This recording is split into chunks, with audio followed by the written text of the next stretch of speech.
पंच अक्षर के पंच विवर्तों की कल हम चर्चा किए थे, जिसमें एक जो विवर्त था सोम, धर्ममय है, धर्म उसका विवर्त है। उस धर्म का स्वरूप उन्होंने, ओझा जी ने बताया है। जैसे इंद्र का प्रजामय है, और प्रजा में उन्होंने 3 प्रकार की प्रजा बताई, बीज, भूत और देव। ये हम कल चर्चा किए थे। लोकों की चर्चा की थी। ये सब विषय हो गया। जीव क्या है, लोक एक और विषय। लोक में उन्होंने जो सप्त लोक के त्रिविध प्रकार बताए थे, त्रिभुवन, सप्तभुवन, त्रिभुवन और जनरूप। एक और भेद किया है, लोकाः त्रयः, जीवलोकः, देवलोकः और पितृलोकः।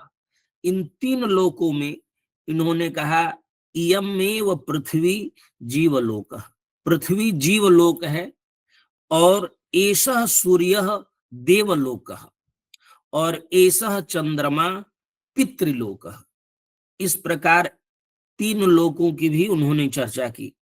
फिर धर्म, जो सोम का विवर्त था, तो धर्म किसे कहते हैं? तो उन्होंने कहा प्रजा का रूप ही धर्म है, धर्म प्रजा रूप है।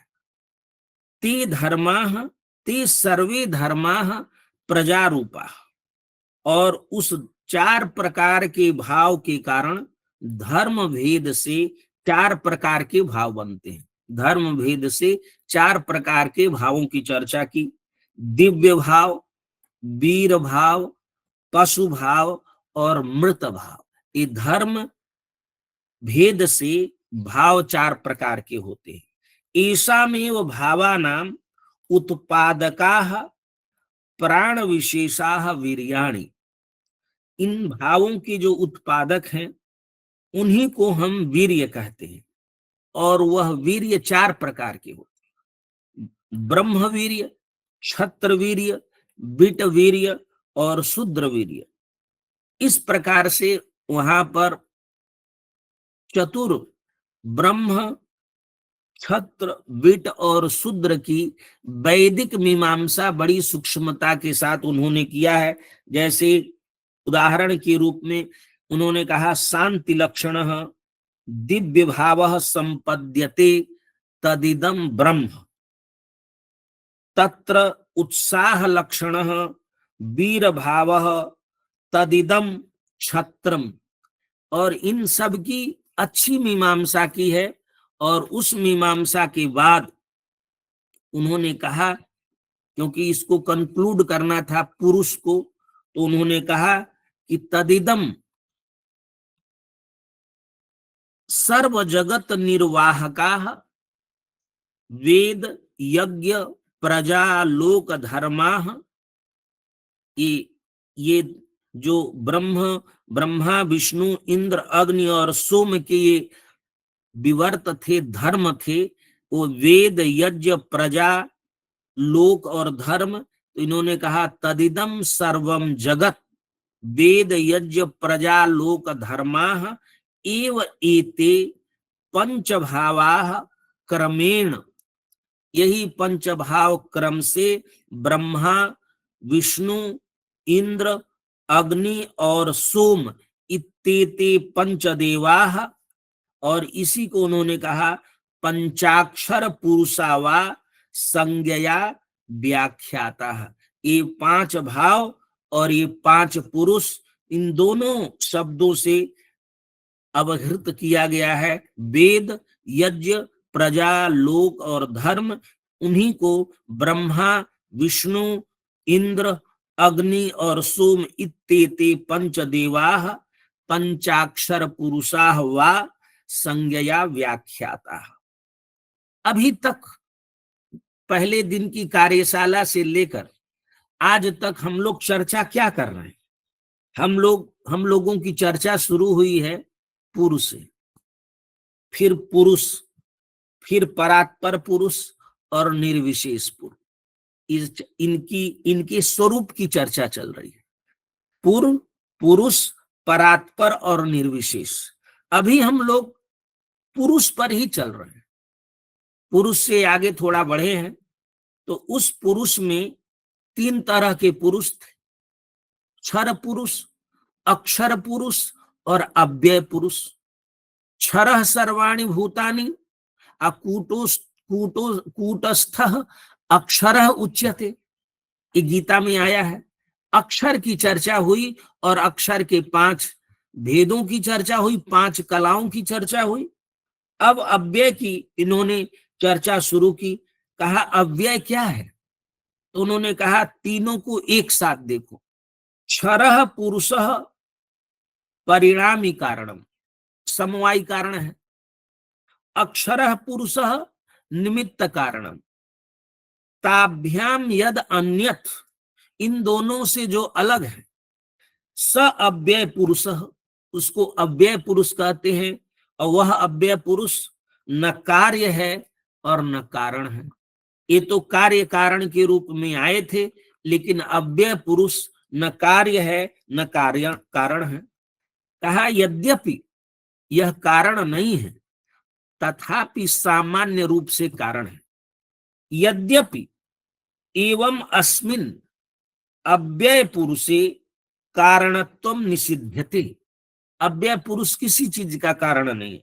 तथापि प्रकारांतरेण अस्य अव्यय पुरुषस्य एव सर्व कारणत्वम प्रत्येतव्यम, फिर भी अव्यय पुरुष सर्व कारण है, सर्व कारणत्वम प्रत्येतव्यम, यह जानना चाहिए। तो ये तीनों कारण हैं, क्षर, अक्षर और अव्यय। भगवत गीता में भी ये बात कही गई है कि सर्व जगत कारणत्वम प्रतिपादितम, इसका अव्यय पुरुष का। यह कारण साधारणतया 2 प्रकार का होता। कारणत्वम द्विधम, कार्योपधायकता लक्षणम और स्वरूप योग्यता, स्वरूप सदयोग्यता लक्षणम, ये 2 प्रकार के कारणत्व हैं। जैसे क्षर समवाय कारण है और अक्षर निमित्त कारण है, तो अव्यय कौन सा कारण है? कहा ये जो 2 प्रकार के कारण, सारे कारणों को 2 भागों में बांटा जा सकता है, कार्योपधायकता लक्षणम और स्वरूप सदयोग्यता लक्षणम। इसमें से अक्षर जो है, ये स्वरूप सदयोग्यता लक्षणम तो कारणत्वम अव्यय पुरुषस्यापि अस्तिव, अव्यय पुरुष का है ही। कौन सा कारणत्व? स्वरूप सदयोग्यता लक्षणम। कहा जैसे, तो कहा जैसे हम सूरज को देखते हैं, तो सूरज को किससे देखते हैं? आंख से देखते हैं। सूर्य दर्शने चक्षुरेव कारणम, सूर्य को देखने में चक्षु ही कारण है। न तो सूर्य दीपादिकम भवति, सूर्य दीपक आदि चक्षु देखने में कारण नहीं है, आंख ही कारण है। आंख से ही हम सूर्य को देखते हैं, चंद्रमा को देखते हैं। किंतु जब तक प्रकाश नहीं होगा तब तक आंख से हम सूर्य को देख नहीं सकते। किंतु यावता सूर्य प्रकाशो न दीपक प्रकाशो वा न चक्षु न संयुज्यते, दीपक प्रकाश से, सूर्य प्रकाशे न वा दीपक प्रकाशे न वा चक्षु न संयुज्यते, तावता चक्षुषो दृष्टि कार्योपधायकत्वम नोपपद्यते। जब तक आंख प्रकाश से, सूर्य का प्रकाश हो या दीपक का प्रकाश हो, जब तक उससे युक्त नहीं होता है तब तक वह देख नहीं पाता है। इसी प्रकार से तस्मात् प्रकार हेतु सूर्यादि स्वरूपतः सन्नेव चक्षुषः कार्ये निर्व्यापार कारणम, चक्षु के कार्य में वो कारण है। और वो कौन सा कारण है? स्वरूप सदयोग्यता कारण है।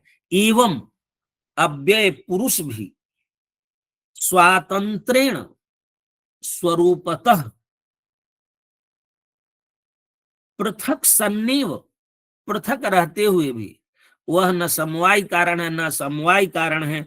सन्नेव तद अक्षर कार्ये, तद अक्षर कार्य, क्योंकि क्षर में अंतर्निहित तो होता है अक्षर, और अक्षर में सन्निहित तो होता है अव्यय।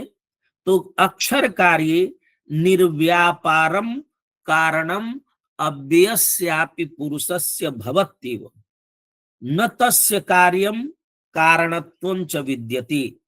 ये श्रुति है, न तस्य कार्यम करणम च विद्यते। इस श्रुति की चर्चा वेदांत में तत्व समन्वयात सूत्र में हुई है कि अव्यय पुरुष जो है वह न कार्य है न कारण है, अकार, लेकिन सर्व कारणत्व तो माना गया है। फिर तो कैसे समझाया, वहां विस्तार से चर्चा है।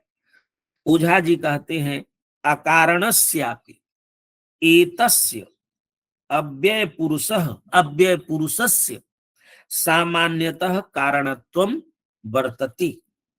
कैसे कारणत्व है? तो उन्होंने कहा, गीता में भगवान ने कहा है सर्वकर्तारमपि माम विद्य कर्तारमव्ययम। जिस प्रकार से भगवान ने गीता में कहा है सर्वकर्तारमपि माम विद्य कर्तारमव्ययम, इस प्रकार से तीन पुरुषों की चर्चा हुई। क्षर पुरुष, अक्षर पुरुष और अव्यय पुरुष की चर्चा के पश्चात यहाँ पर ओझा जी और विस्तार देते हैं और कहते हैं अव्यय पुरुषस्य पंचधातुकत्वम, माने अव्यय पुरुषः पंचकलह विज्ञायते। और इस स्वरूप पर चर्चा होगी, हम लोग आगे इस पर चर्चा करेंगे। केवल आपको संकेत मात्र कर रहे हैं कि जो हमारी चर्चा चल रही है उस चर्चा के मूल जो विषय है, पॉइंट है, उस पॉइंट को आप ढूंढेंगे तो आपको इस किताब में एक एक विषय को विस्तार को समझने के लिए आप किताब में देखिए पूर्व क्या स्वरूप, पूर्व के स्वरूप को देखिए, फिर पुरुष के स्वरूप को देखिए, फिर परात्पर के स्वरूप को देखिए और फिर निर्विशेष। और परात्पर और निर्विशेष अभी आगे होना है। अभी तक हम खर और पुरुष उसी के जीवात्मा आदि की चर्चा आज हुई है, इसकी चर्चा हम लोग कल करेंगे। और आप ग्रंथ लीजिए, अच्छी पद्धति से ओझा जी ने इसको समझाया है। बीच बीच में जो यज्ञ विज्ञान उन्होंने समझाया है उसकी हम चर्चा नहीं कर रहे हैं, क्योंकि क्लिष्ट होने के कारण यज्ञ की दृष्टि से सर्व ये जगत जो है यज्ञात्मक है, सृष्टि यज्ञ है। उसी सृष्टि यज्ञ में इसको समाहित करते हुए बताते हैं और आत्मा के स्वरूप को अभी विस्तार से आगे बताया जाएगा।